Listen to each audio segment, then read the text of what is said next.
Connect TradingView to Bybit. So how to connect TradingView to Bybit is easy and simple. Now first of all, make sure you are logged into your TradingView account. Now after that, go and head over to brokers.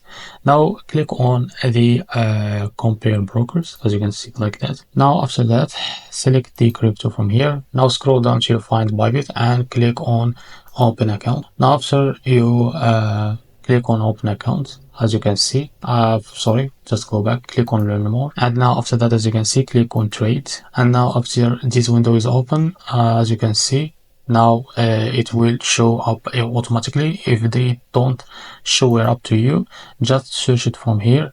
As you can see, this is Bybit. If you find it, just click on it, and as you can see, you can click on connect and make sure you open your Bybit account. So after that, it will connect to your TradingView. As you can see, click on authorize.